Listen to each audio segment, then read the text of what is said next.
Hello friends, ಇವತ್ತು ಆಲೂ ಮತ್ತು ಪನ್ನೀರ್ ಸ್ವಲ್ಪ ಪನ್ನೀರ್ ಹಾಕಿ ಪರೋಟ ಮಾಡೋಣ. ಇದು ಆಲೂ ಬೇಯಿಸ್ಕೊಂಡಿದ್ದೀನಿ ನಾನು 2 ಆಲೂಗಡ್ಡೆ. ಆಮೇಲೆ ಇದನ್ನೆಲ್ಲ ಈರುಳ್ಳಿ, ಹಸಿಮೆಣಸಿನ್ಕಾಯಿ, ಕೊತ್ತಂಬರಿ, ಟೊಮೆಟೊ ಕಟ್ ಮಾಡಿಟ್ಕೊಂಡಿದ್ದೀನಿ. ಸ್ವಲ್ಪ ಪನ್ನೀರ್ ತಗೊಂಡಿಟ್ಕೊಂಡಿದ್ದೀನಿ. ಒಗ್ಗರಣೆ ಹಾಕೋತೀನಿ.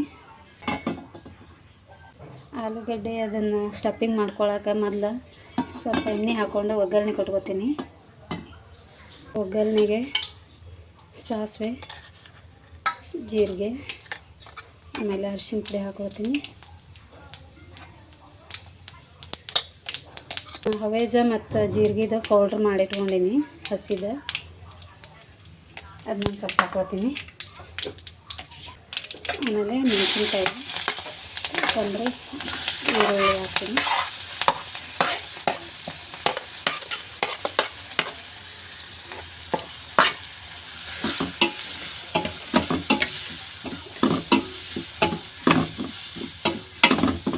ಇವಾಗ ಟೊಮೆಟೊ ಹಾಕೋತಾ ಇದ್ದೀನಿ. ಈ ಆಲೂಗಡ್ಡೆನ ಸ್ವಲ್ಪ ಸ್ಮ್ಯಾಶ್ ಮಾಡಿಬಿಟ್ಟು, ಕೈಯಿಂದನೇ ಸ್ಮ್ಯಾಶ್ ಮಾಡಿಬಿಟ್ಟು ಹಾಕೋತೀನಿ. ಇಲ್ಲ ತುರೆಮಣಿಯಿಂದ ಹೆರ್ಸ್ಬಿಟ್ಟು ಹಾಕೋತೀನಿ, ಅಂದರೆ ಅದು ಸ್ಟಫಿಂಗಕ್ಕೆ ಒಳ್ಳೆಯದು. ಆಮೇಲೆ ಇದು ಪನ್ನೀರ್ ಹಾಕ್ತೀನಿ. ಇವಾಗ ಇದು ಸ್ಮ್ಯಾಶ್ ಮಾಡಿದ ಆಲೂಗಡ್ಡೆ ಹಾಕೋತೀನಿ.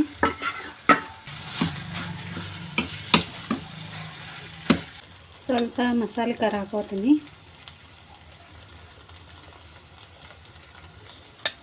ಆಮೇಲೆ ಒಂದು ಸ್ವಲ್ಪ ಉಪ್ಪು, ರುಚಿಗೆ ತಕ್ಕಷ್ಟು.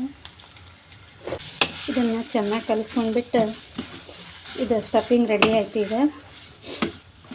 ಒಂದು ಸ್ವಲ್ಪ ಇದು ಹಿಡಿಯೋ ಥರ ಆರೋ ಥರ ನಿಂದಿರಬೇಕು. ಅಂದರೆ ಇದು ಇಲ್ಲ ಅಂದ್ರೆ ಸ್ಪೂನಿಂದ ತುಂಬ್ಕೊಂಡು ಮಾಡಲಿಕ್ಕೆ. ಇದು ಒಂದು ಅರ್ಧ ಮೈದಾ ಹಿಟ್ಟು ಮತ್ತು ಒಂದು ಅರ್ಧ ಗೋಧಿ ಹಿಟ್ಟು ಹಾಕಿ ಕಲಸಿಟ್ಕೊಂಡಿದ್ದೆ ನಾನು. ಸ್ವಲ್ಪ ಉಪ್ಪು, ಎಣ್ಣೆ ಹಾಕಿಬಿಟ್ಟು, ಅದು ಯಾವ ಥರ ಅಂದ್ರೆ ಸ್ವಲ್ಪ ಮೆತ್ತಗೆ ಹೋಳಿಗೆ ಹಿಟ್ಟಿನ ಅದಕ್ಕೆ ಕಲಿಸ್ಕೊಂಡಿನಿ. ಅಂದ್ರೆ ಚಪಾತಿ ಥರ ಆದ್ರೆ ಸ್ವಲ್ಪ ಬಿರುಸಾಗ್ತಾವೆ. ಪರೋಟ ಅಂದ್ರೆ ಹೋಳಿಗೆ ಥರ ಮೆತ್ತಗಾಗಲಿ ಅಂಥೇಳಿ ಹೀಗೆ ಕಲಿಸಿಟ್ಕೊಂಡಿನಿ.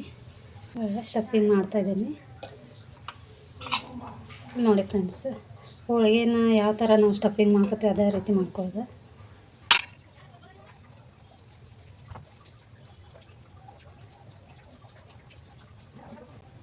ಮತ್ತು ಯಾವ್ಯಾವ ಅಡುಗೆದು ವಿಡಿಯೋ ಮಾಡಿಬಿಡ್ಲಿ ಅಂಥೇಳಿ ನೀವು ಹೇಳ್ರಿ, ಕಮೆಂಟ್ ಮಾಡಿ. ಒಂದು ಕಮೆಂಟ್ನೂ ಬರ್ತಾಯಿಲ್ಲ, ಲೈಕು ಬರ್ತಾಯಿಲ್ಲ. ಅದಕ್ಕೆ ಹೇಳ್ರಿ ನೀವು ವಿಡಿಯೋದಲ್ಲಿ.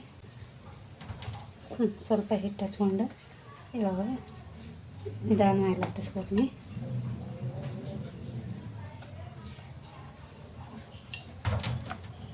ಅಂದರೆ ಇದು ಸ್ಟಫಿಂಗ್ ಭಾಳ ಆಯಿತು, ಅದಕ್ಕೆ ಹೊರಗೆ ಬರ್ಲಿಕ್ಕೆ ಫ್ರೆಂಡ್ಸ್. ಸ್ವಲ್ಪ ಸ್ಟಫಿಂಗ್ ಕಡಿಮೆನ ಮಾಡ್ಕೊಳ್ಳಿ ನೀವು.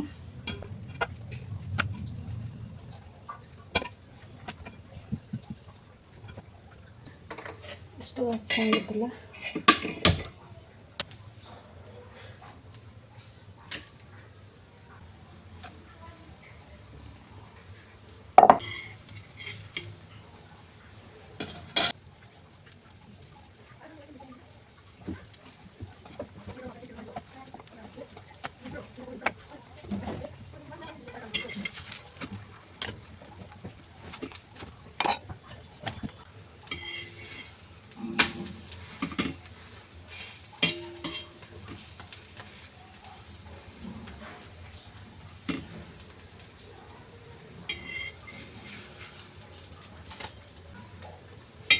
ಇದನ್ನು 2 ಆಲೂಗಡ್ಡೆ ಬೇಯಿಸ್ಕೊಂಡಿದ್ದೆ. ಸ್ವಲ್ಪ ಪನ್ನೀರ್, ಅದು ಹಾಲು ಕೆನೆ ತೆಗೆದಿಟ್ಟಿದ್ದೆ. ಅದು ಯಾಕೋ ಬಿಸಿಲಿಗೆ ಏನೋ ಒಡೆದೋಗಿತ್ತು.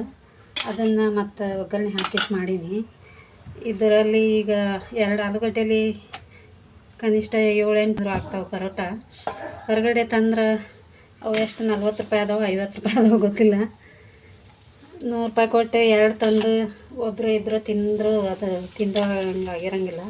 ಅದಕ್ಕೆ ಈ ರೀತಿ ಮಾಡಿಕೊಂಡ್ರೆ ಮನೆಯಲ್ಲಿ ಎಲ್ಲರೂ ತಿನ್ಬೋದು. ಟ್ರೈ ಮಾಡಿ.